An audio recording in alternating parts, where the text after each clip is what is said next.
Tudo bem, pessoal? Vamos agora para a parte 3 da nossa aula de Big Data. Né?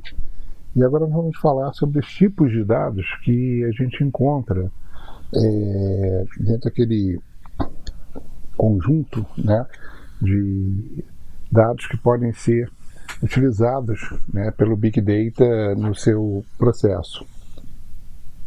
Então, nós temos os dados estruturados, né, que são os dados clássicos, são tabelas de bancos relacionais, planilhas do Excel, por exemplo, tá? Ou quaisquer dados que possam ser armazenados, acessados e processados em formatos padrões. Tá? Ao longo do tempo foram desenvolvidas técnicas para trabalhar com esses tipos de dados e extrair valor deles. No entanto, hoje em dia há previsão de problemas quanto ao tamanho de tais dados que estão crescendo assim em grande escala, né? E já temos dados que já estão na faixa de vários zettabytes, tá? Que corresponde a 2 elevado a 70 bytes, só para vocês terem uma ideia. Ou 1024 exabytes, ou 1.048.576 petabytes, tá? Ou 1.073.741.800 terabytes. Ou seja, é uma quantidade realmente absurda de dados que nós temos nesse formato, que é o formato estruturado, né? Então, assim, os dados estruturados são estruturas que foram projetadas, planejadas, né, através de processos de modelagem. Eles ficam armazenados em estruturas que não são flexíveis, né? São fortemente orientados à tipagem de dados, tá? Ou seja, é necessário que você especifique para cada dado, para cada coluna de uma tabela, o tipo de dado que você vai armazenar naquela coluna, né?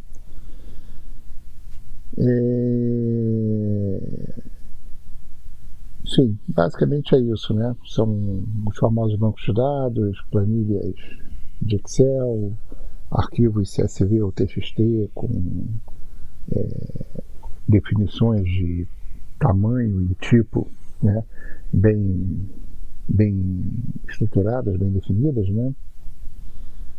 Os dados semi-estruturados, né, eles começam a aparecer a partir do início do ano 2000.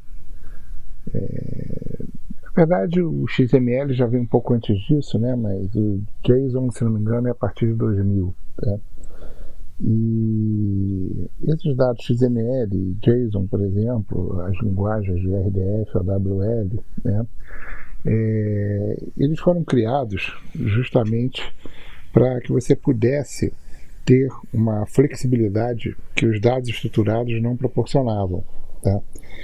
E é um pouco baseado nesse esquema, né, a partir desse esquema de dados semi-estruturados, tá, que se desenvolveu a tecnologia dos bancos NoSQL, né, ou Not Only SQL.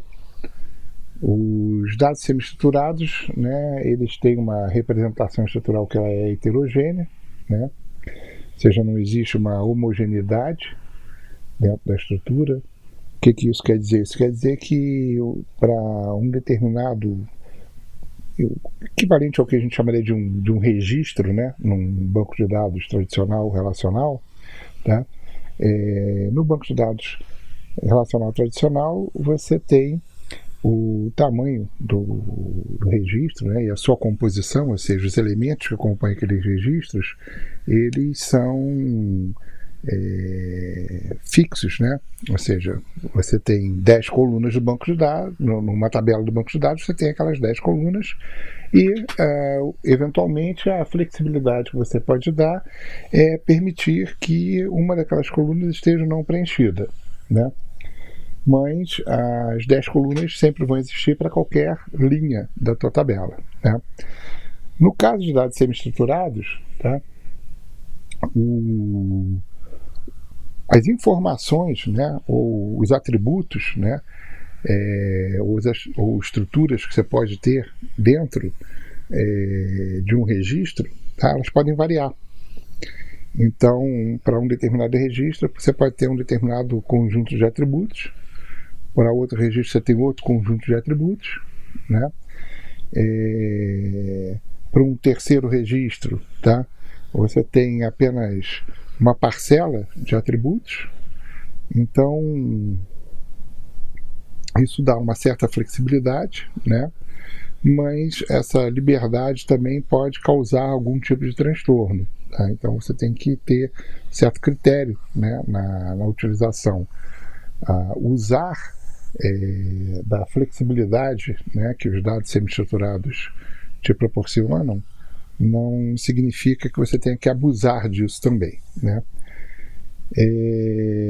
O esquema de representação a gente diz que é autodescritivo porque tanto em qualquer um desses exemplos que eu citei mais abaixo, tá, você tem um esquema em que você tem o atributo, né, e o valor que aquele atributo, né, possui. Então é uma estrutura do tipo chave-valor. Então para cada chave você tem qual o valor daquela chave, tá? Os dados não estruturados, como o próprio nome diz, não há qualquer tipo de estruturação pré-definida, né? Mas você pode ter padrões de representação, né? Então, por exemplo, no caso de arquivos de vídeo, né, você tem os padrões de MPEG, AVI, MP4, né? Fotos você tem JPEG, você tem PNG, né? Enfim, existem esses padrões, tá? Os dados não estruturados já são a grande maioria de dados no mundo inteiro, tá?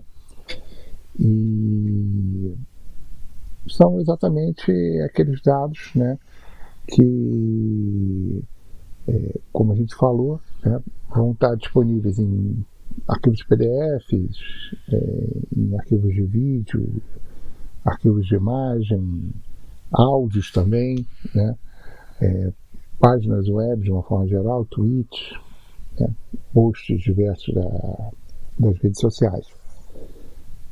Bom, vamos encerrar esse vídeo aqui sobre os tipos de dados que a gente pode ter em um ambiente de Big Data, tá? E vamos dar continuidade à aula no nosso próximo vídeo. Obrigado aí por assistir e até o nosso próximo vídeo.